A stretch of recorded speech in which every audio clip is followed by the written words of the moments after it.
Hey y'all, so welcome back to the second episode of Boss Up Hustler podcast. I want to say first, thank you so much for tuning in. And if this is your second time coming back, welcome back. So if you don't already know, my name is Naraya. But I just want to give you like a brief introduction as to like what we do here, what we talk about. So really this channel is for dreamers, right? So on my channel banner, you will see birth and visionaries, dreamers into visionaries, right? So this channel is really for those who have big visions, have big goals that God has given them or put in their heart, but people who need the tools and the resources to know how to get there, right? So many of us, we have these big goals, we have these big dreams, whatever it is, but many times we don't know how to get there. And we don't have the proper understandings and the knowledge of what it takes to get there. So Boss Up Hustler really was created to help you guys do that, and as well as myself. So, I'm going to jump right into the second episode. If you have not seen the first one, I do encourage you to go and watch the first one. I'm going to try to like link it up here if I can figure out how to do that.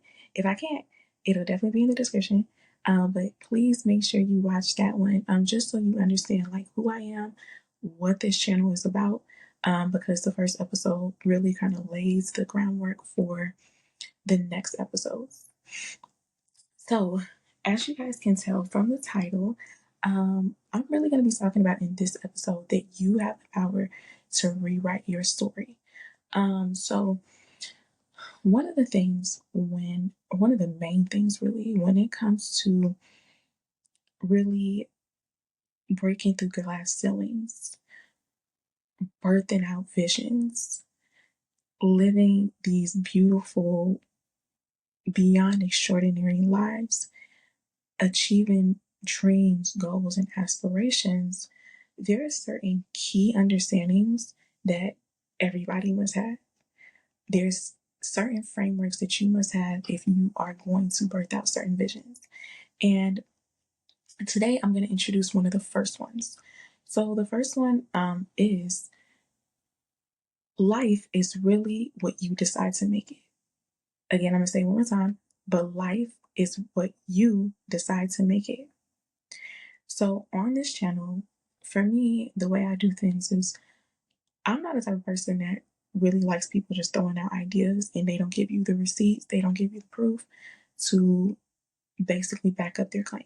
So what I do here is I'm going to give you ideas. Like I said from the first one, we're going to give you lessons, but I'm going to show you how that lesson basically is true. So if y'all see me looking here, it's because I have my notes here. And I just want to make sure that I don't forget to say anything. So the first thing that you must understand is that God has given every human being, every single human being, whether you are saved or not, the power to ultimately decide your fate. And when I'm talking, I really want you to be able to like tune in and really listen to what I'm saying. Ignore the things that you believed and the things that you thought were true. Because now I'm going to give you the truth. I'm not speaking from my own resources. I'm going to tell you what the Bible says. And so what we must understand is that life is really determined by us.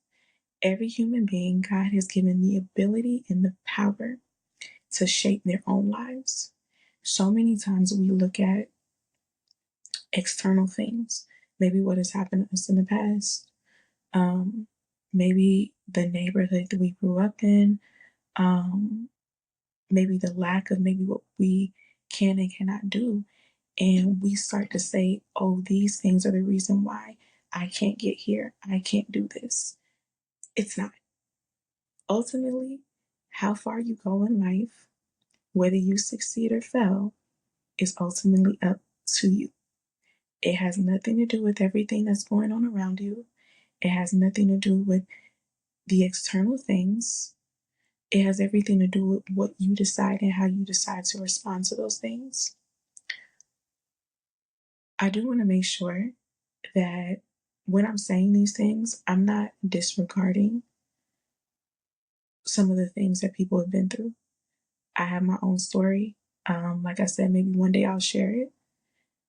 But over the years, as I've overcame my own past, my own story, um, some of the things, negative things that has happened to me, a lot of things, some of it was out of my control. A lot of it, some of the stuff God allowed to happen. Ultimately, what he showed me is that I put you in the driver's seat to determine how far you're going to go in life. Those things can't define you. Those things don't even have that much power, but we give it so much power. We give it so much power because we focus so much on it. We give it so much power because we lack the proper knowledge. So today I'm going to give you that knowledge so that you can stop giving all of these other things so much power to dictate where you go, so much power to cloud your vision and make you feel like you have to succumb to whatever is happening to you, or you have to be what others have said you are, right? That's another thing, right? I'm gonna go off on a little side note, but so many times for us, like depending on who you are, people have already labeled you. They've already said what you're gonna be, what you're not gonna be, and we internalize those words and we use it as a map. But you have to understand when stuff like that happens and it does not align with the word, you have to understand who's speaking. I don't care who the person in the body is, but you have to understand who's speaking at that moment. At that moment, it's Satan speaking, right? The Bible says in Ephesians 6 and 12 that we do not wrestle against flesh and blood, but against spirits and principalities.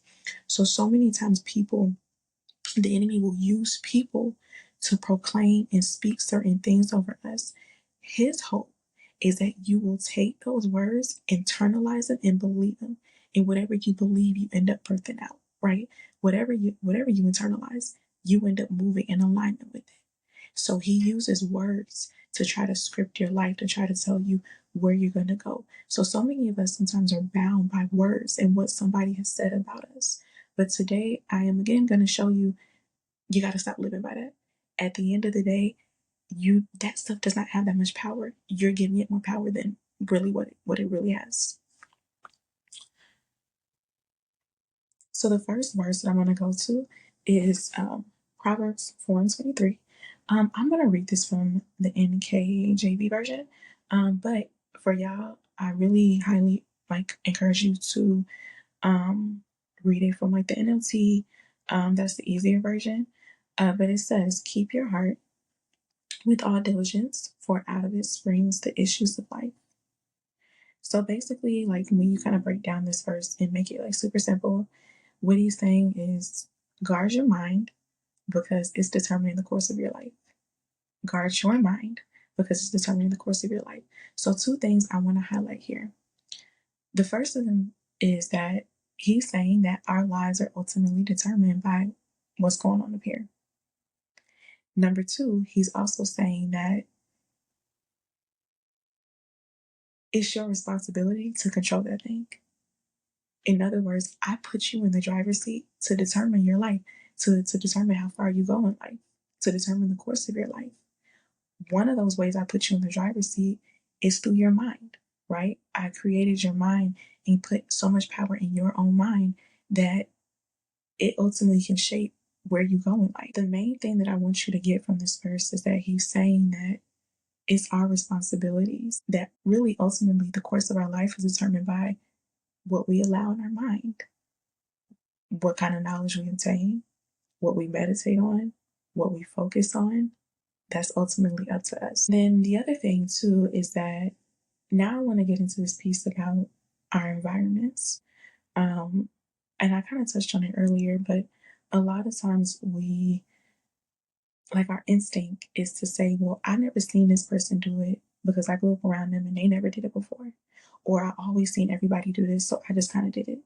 So when you're trying to boss up, you have to have this mentality of life is going to be what I decide to make it. I choose not to live according to the pattern of everybody else. I'm not willing to live like everybody else. Bossing up is saying, I'm not a slave, right? I'm not following trends. I'm going to do what's best for me. I'm going to do that God thing. Whatever God says is bomb. Whatever God says is right. Whatever God says is the proper thing to do. That's what I'm doing. I'm okay with being different. I'm not a follower. I'm a trendsetter. That's what, when you have a boss up mentality, is I'm not a follower. I'm a trendsetter. I don't just follow efficiency. I create my own path. I create my own lane. I don't let everything around me tell me who I am. I let God tell me who I am, and I let the visions that He's given me influence where I can go in life. But so many of us don't do that, right? We let, oh, if I grew up in this poverty area, I'll just give you my example. I grew up in Georgia, y'all. Like, I'm originally from Atlanta, like kind of Riverdale area. And when I was growing up, like, you did not really see like Black people like thriving. Like, I'm talking about like owning businesses, multimillionaires, things of that nature. You didn't see that. You just saw people going back and forth to work, to school, um, like just kind of living mediocre. And so what God had to do with me was show me better, right? He had to send, without me going into details, he basically had to show me better through videos, through other people. He had to show me that there was much more to life than what I saw. And so, what I want to highlight here too is that many of us, we put that power in our environment to shape where we're going in life. But again, that is a personal choice. You don't have to let your environment, what somebody else said about you, what you've only seen, shape where you go. That's really up to you. You decide if you're going to do that. So in Romans 12:2, it says, "Do not be conformed to this world, but be transformed by the renewing of your mind, that you may prove what is that good and acceptable and perfect will of God." This verse is basically just saying, yo, like, the power is in your hands. Like, he's saying, you don't have to conform. You don't have to become like everybody else around you. You can choose a different path and ultimately become something better. What I really wanted to home in is that as we're in this process of bossing up and becoming the best version of ourselves, I no longer want any of us to allow the outside world, I don't care who it is, what it is, to tell us who we're going to be and where we're going to go. I no longer want us pointing the finger and blaming everybody else and acting like they have so much authority over where we go.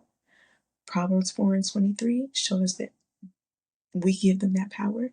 Romans 12:2 lets us know that you can break free from those cycles. You can become whatever it is that you want. Those things really don't have as much power as you give them. Um, and so normally, like at the end of kind of every episode, I give you like a kind of reflection question. The last episode there was like two, which I hope y'all did. But this episode, I do have kind of like an ending reflection to kind of just pull everything together. So the reflection that I have is close your eyes and imagine yourself driving. So you're gonna close your eyes and imagine yourself driving in the car. What I want you to do is see yourself in the driver's seat. The highway you're driving on is called life. See yourself in that driver's seat. See yourself at crossroads, at turning sections. Ultimately, this is the main point of what I'm saying. I need you to be able to visualize it, because once you can visualize what I'm saying, this is how the truth and what God is saying ultimately gets deeper in our heart when you're able to visualize it. So remember, it's you're driving. The highway you're driving on is called life. You're in the car. You're not in the passenger seat, but you're in the driver's seat. See yourself in the driver's seat. So that is all that I have for y'all. I'm gonna be dropping new videos every single Friday. And I will see y'all on the next episode.